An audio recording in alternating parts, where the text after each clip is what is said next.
hatte relativ schnell gemerkt, dass der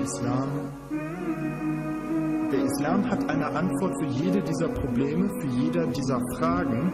Nur das Problem ist, für einen eingefleischten Atheisten, der 20 Jahre lang auf die Religion geschimpft hat, als Massenmanipulation für die Dummen, die zu faul sind, selber nachzudenken, eine schöne Lebensphilosophie geboten bekommen, ist schön und gut. Aber ich kann nicht hingehen und mich selbst betrügen, nur um mich besser zu fühlen. Und gleichzeitig mir dessen bewusst zu sein, das funktioniert nicht. Also wenn mir jemand sagt, ich habe für alles eine Antwort, eine befriedigende Antwort, eine, die wirklich glücklich machen wird und die dir Frieden geben wird im Herzen, dann muss ich trotzdem die Frage stellen, kannst du das beweisen? Kannst du mir ganz klipp und klar beweisen, fernab jeden Zweifels, dass du mir nicht einfach nur eine schöne Geschichte erzählst, mit der ich mich wohlfühle, sondern dass das wirklich stabil ist, dass das wirklich Überprüfung standhält. Wenn man bereit ist, diese Überprüfung stattzufinden und die Ergebnisse, auch wenn sie einem komisch vorkommen, wirklich zu akzeptieren, kannst du das. Und Qur'an zu lesen, und ich hatte angefangen, Dokus über muslimische Gelehrte, also wenn die Reden gehalten haben vor Publikum oder zu bestimmten Themen Stellung bezogen haben, irgendeiner, der Name ist mir jetzt leider entfallen, irgendeiner sagte, die Propheten haben sich dadurch ausgezeichnet, jeder hätte daherkommen können und sagen können, ich bin ein Prophet, was ich hier erzähle, das ist von Gott, ihr solltet mir besser folgen. Die Frage ist, wo erkennt man die Echten von denen, die es nur behaupten? Sie können die Christen fragen, Sie können die Juden fragen, Sie können die Moslems fragen, die sagen, alle Propheten konnten Wunder wirken. Dadurch haben sie sich abgesetzt von den normalen, von den Betrügern. Und meine erste Frage war, was für ein Wunder soll Mohammed denn erbracht haben?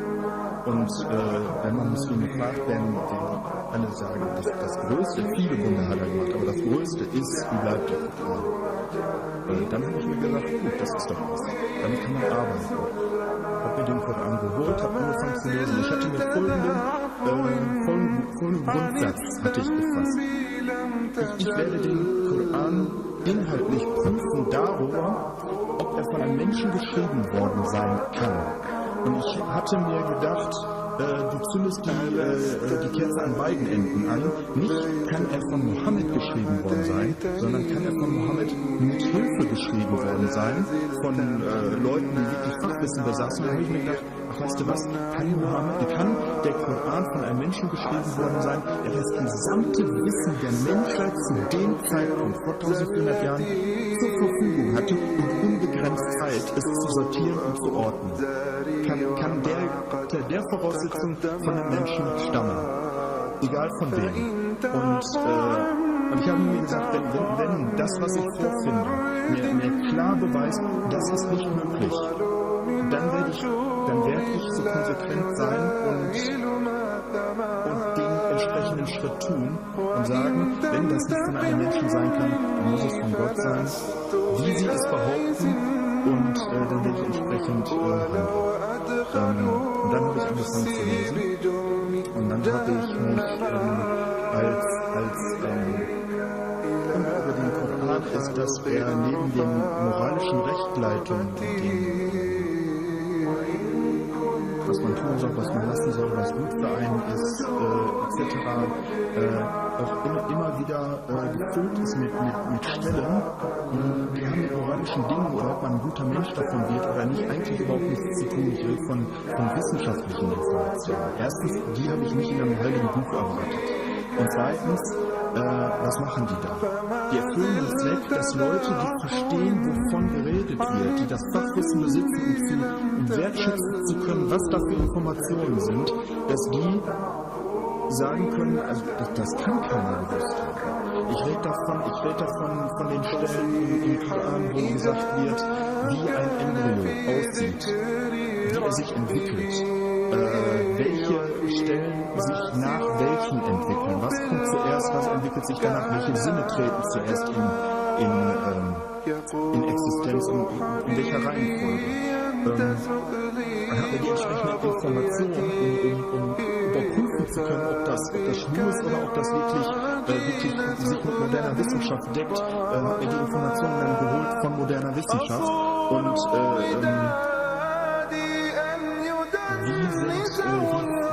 wie gehen Bergmassive unterirdisch weiter? Welche Formen, wie sind sie in die Erde reingesetzt? Wie gehen die überhaupt unterirdisch weiter?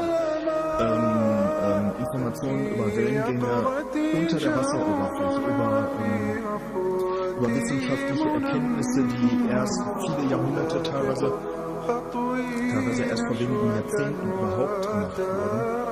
Und zu keinem Zeitpunkt habe ich irgendetwas gefunden, das sich mit einem wissenschaftlichen Beweis gebissen hat.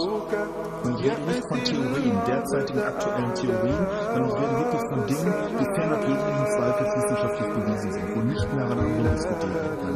Komplettes wissenschaftliche, klare Sache, fernab jeglicher Diskussionswürdigkeit liegt, von der Machart. Und ich habe das erste gefunden und habe gedacht, ach, das gibt's ja nicht. Dann habe ich gedacht, gut, Zufall. Habe das zweite gefunden. Habe gedacht, ja, gut, Zufall. Habe das dritte, das vierte, das fünfte gefunden. Ich bin irgendwann an den Punkt gekommen, wo ich zu Hause saß und mich gefragt habe, wen machst du eigentlich? Wen willst du hier gerade veräppeln? So, glaubst du immer noch, dass das Zufall ist? Glaubst du immer noch, dass die Informationen vielleicht damals doch irgendwie vorhanden gewesen wären und so. Und das ist der Punkt gewesen, wo ich dann irgendwann zu meiner Frau gesagt habe, hör mal, du brauchst für mich kein Schweinefleisch mehr einkaufen. Und ich bin mir treu geblieben. Also ich bin dann wirklich hingegangen und habe gesagt, das ist zwar das Letzte, was du dir vor einem Jahr noch hättest vorstellen können, das ist ein absoluter Stilbruch. Du bist zu dem geworden, worüber du jahrelang geflucht hast, aber du hast den Beweis klar vor Augen und du musst jetzt das Richtige tun, sonst kannst du nicht mehr in den Spiegel gucken. Und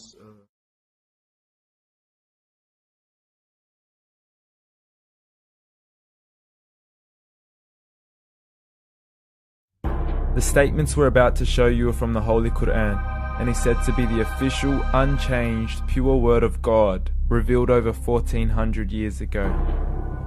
Claiming to be the word of God is a heavy statement, and without proof, or if a single contradiction is found within the book, the apparent word of God will be proven false. So without further ado, let's put the book to the test.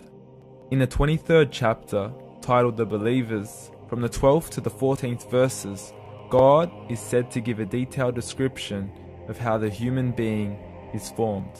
It begins by saying, "We then placed him as a sperm drop in a place of settlement, firmly fixed. Then we made the drop into a alaqa." We will translate this word very soon. "And then we changed the alaqa into a lump.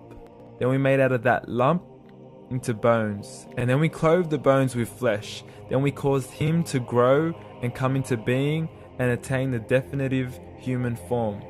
In the 21st century, we can now safely say that this verse is clearly describing the process of human development in correct chronological order.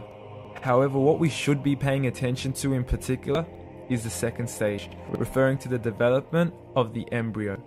The specific word used to describe the embryo in this verse is the word alaqa. The word alaqa, when translated into English, can mean three separate things. Firstly, a blood clot, or to be suspended, that is to be hanging or clinging to something, or thirdly and finally, a leech. Now, all three definitions don't come anywhere near what we perceive to be the human embryo. So, why are these words used and what significance do they share with the human embryo? Can the embryo be described as a blood clot? Well, what do you think? In the third week of embryonic development, a tubular heart joins with the blood vessels to form a primordial cardiovascular system, and by the end of the third week, the blood is circulating and the heart begins to beat on day 21. The first thing that comes to mind in regards to being suspended or hanging is the umbilical cord. But we can't use that example because we are simply referring to step 2, before the baby has even formed. But we now know today that the umbilical cord is formed from the connecting stalk. And the connecting stalk is formed as soon as the embryo is formed. The embryo's connecting stalk has even been described by John Allen and Beverly Kramer as an object to suspend the developing embryo in the extra-embryonic column. So an embryo is suspended and does have a strong resemblance with a blood clot.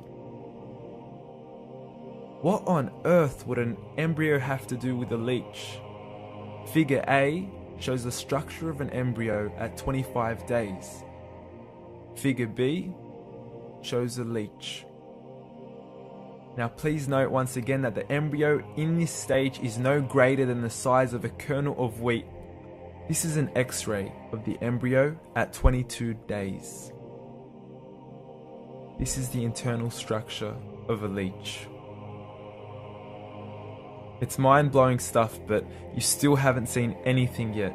This is the head of the embryo at 22 days. The detail you are seeing right now is absolutely impossible to be seen with the human eye and can only be seen with a microscope. This is the back end of a leech.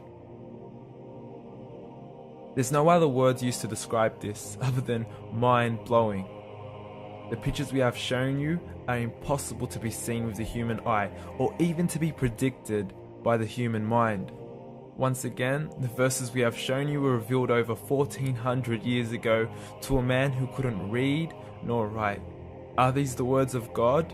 Descriptions of the human embryo in the Qur'an cannot be based on scientific knowledge in the 7th century. The only reasonable conclusion is that these descriptions were revealed to Muhammad from God, from God, from God, from God, from God, from God. أعوذ بالله من الشيطان الرجيم بسم الله الرحمن الرحيم ولقد خلقنا الإنسان من سلالة من طين ثم جعلناه نطفة في قرار مكين ثم خلقنا النطفة علقة فخلقنا العلقة مضغة فخلقنا المضغة عظاما فكسونا العظام لحما ثم أنشأناه خلقا آخر فتبارك الله أحسن الخالقين ثم إنكم بعد ذلك لميتون ثم إنكم يوم القيامة تبعثون